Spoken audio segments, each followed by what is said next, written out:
সাবধান, বিমানবন্দরে নতুন এক চক্র যারা আপনাকে ফেলতে পারে জেল জরিমানায়। আপনি বিমানবন্দরে বাইরে যাওয়ার সময় আপনার কাছে এসে ভালো ভালো কথা বলে হয়তো কিছু মাল জিনিস আপনাকে সেই দেশে নেওয়ার জন্য রিকোয়েস্ট করতে পারে। তারা বলতে পারে এতে ওষুধ আছে বা খাবারের কোনো আইটেম। আপনিও সেটি না চেক করে না বুঝে সেটি আপনার কাছে নিয়ে নিলেন যে অল্প একটু জিনিস নিলে কি হবে।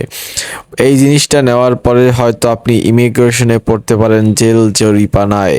কারণ আপনি আরেকজনের উপকার করতে যে জিনিসটি নিচ্ছেন হয়তো তার ভিতরে থাকতে পারে মাদক বা মাদকের কোনো প্রসাধনী বা কোনো অনৈতিক জিনিস, যেটা আপনাকে ইমিগ্রেশনে জেল জরিমানা পর্যন্ত নিয়ে যেতে পারে, ফ্লাইট বাতিলের মতন অনেক বড় বড় সমস্যায় ফেলতে পারে।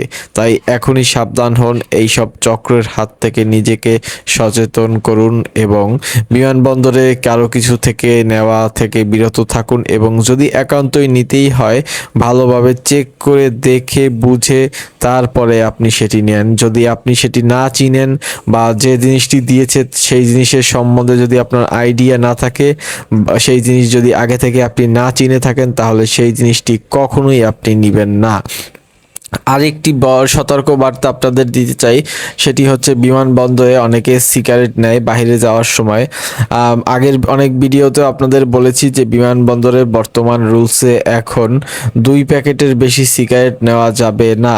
মানে 2 প্যাকেটে 12, মানে এক প্যাকেটে যে কয়টা সিগারেট থাকে তার বেশি সিগারেট নেওয়া যাবে না। 2 প্যাকেটের বেশি সিগারেট নিলে আপনি কাস্টমে বা চেকিংয়ে আপনি ঝামেলায় পড়তে পারেন। আর অবশ্যই বিমানবন্দরে আগেভাগে আসার চেষ্টা করবেন, কারণ এখন থেকে বিমান ছাড়ার 15 মিনিট আগে কাউন্টার অফ হয়ে যায়। তাই যদি আপনি জাস্ট টাইমেও আসেন তাহলেও আপনি ঢুকতে পারবেন না। তাই বিমানবন্দরে অন্ততপক্ষ 3 থেকে 4 ঘন্টা আগে আপনি উপস্থিত থাকবেন এবং ইমিগ্রেশনের 2 ঘন্টা আগে আপনি ইমিগ্রেশনের লাইনে দাঁড়াবেন। তাহলে আপনি যেতে পারবেন একটি নিরাপদে এবং আপনার ভ্রমণ হবে আরও আরামদায়ক এবং ভোগান্তি মুক্ত।